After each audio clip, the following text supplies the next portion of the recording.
होऊ द्या चर्चा, याचा अर्थच असा आहे की तुमच्या प्रत्येक घरापर्यंत, प्रत्येक चौकापर्यंत, प्रत्येक माताभगिनीपर्यंत तुम्हाला जायचंय आणि त्यांना सांगायचंय की या गद्दारांना धडा शिकवण्यासाठी, ज्यांनी गद्दारी केली, ज्या शिवसेना पक्षाला ज्यांनी काळी वापसला, ज्यांनी मालेगाव तालुक्याचं नाव बदनाम केलं, या लोकांना बाजूला ठेवण्यासाठी पुन्हा एकदा आपल्याला एकत्र व्हायचं आहे. पुन्हा आजोबा हिरेंच्या पाठीमागे खंबीरपणे उभं राहायचं आहे. देख रहे हैं अब तक न्यूज चॅनल.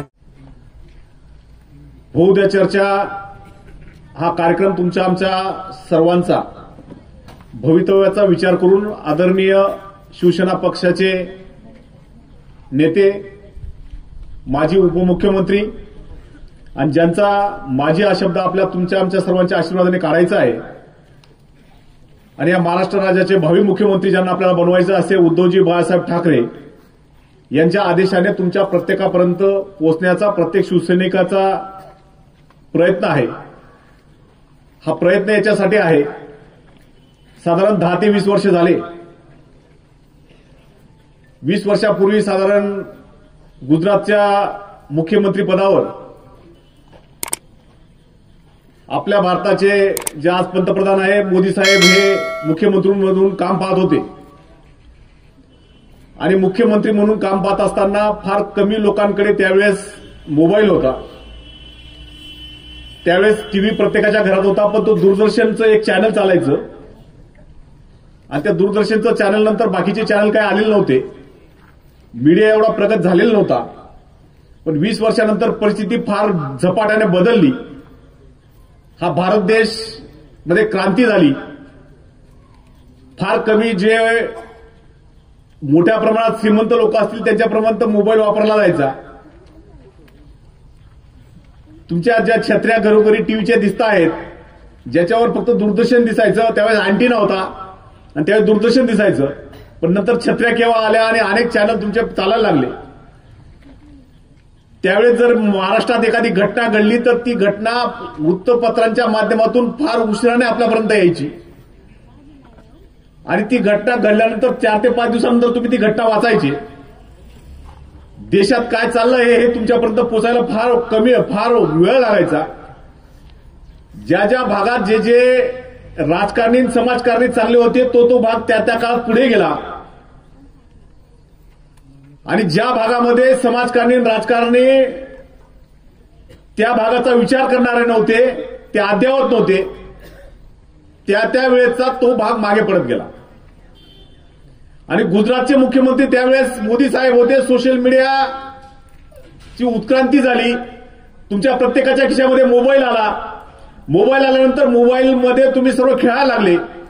टीव्हीचे अनेक चॅनल निर्माण झाले आणि हे चॅनल निर्माण होत असताना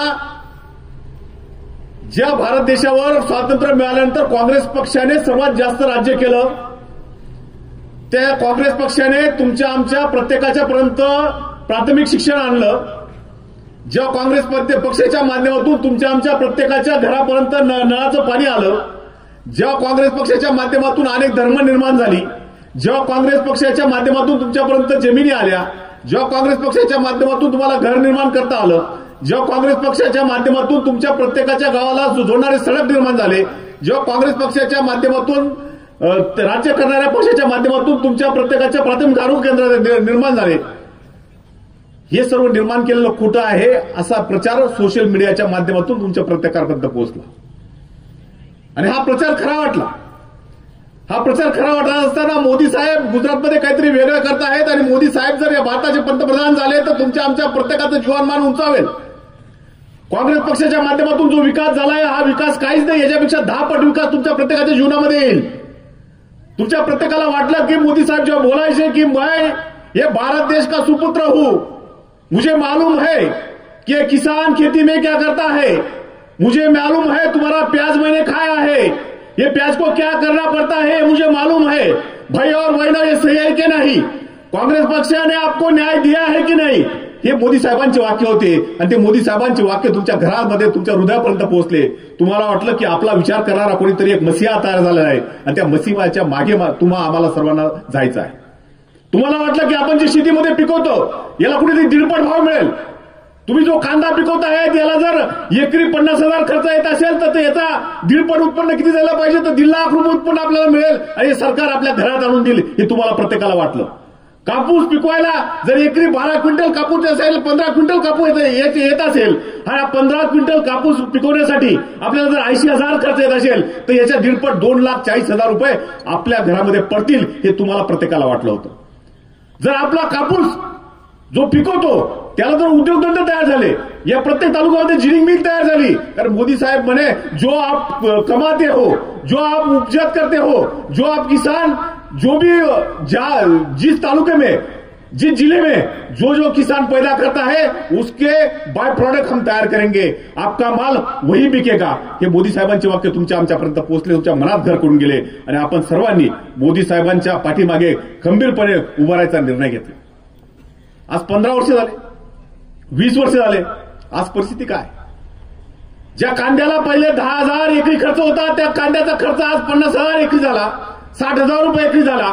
जी खताची गोणी तुमची 1,000 रुपये 400 रुपयाला मिळत होती ती खताची गोणी आज 1,500 रुपयाला झाली. जो तुमचा मजुरी 100 रुपयाची मजुरी होती, 50 रुपयाची मजुरी होती, ती मजुरी आज तुमची 250 ते 300 रुपयाला झाली. पण प्रत्यक्षात कांदा जो पूर्वी 1,000 रुपये जात होता तो आज 1,000 रुपयावर ठेवण्यामध्ये मोदी साहेबांनी धन्यता मानली, तुमच्या आमच्या फसवणूक केली. ज्या काँग्रेसच्या काळामध्ये गॅस सिलेंडर 400 रुपयाचं होतं ते 400 रुपयाचं गॅस सिलेंडर आज तुमचं 1100 ते 1200 रुपयापर्यंत गेलं. मोदी साहेबांनी तुमची फसवणूक केली.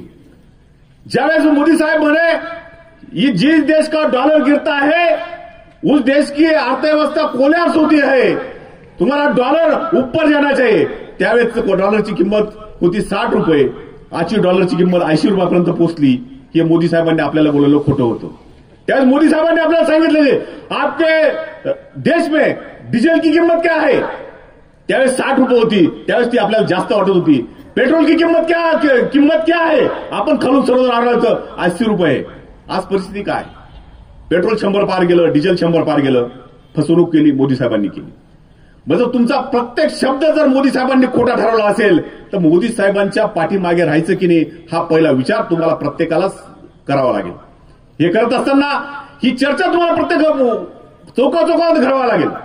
जे जे आश्वासनं दिले ते आश्वासनं पार पाडले की नाही हे तुम्हाला प्रत्येक चौकापर्यंत पोहोचवावं लागेल. जे जे काँग्रेस पक्षाने तयार केलं ते काँग्रेस पक्षाने तयार केलेलं विकण्याचं काम मोदी साहेबांच्या माध्यमातून झालं. एकही सरकारी कंपनी जिवंत ठेवली नाही, हे काम मोदी साहेबांनी केलं.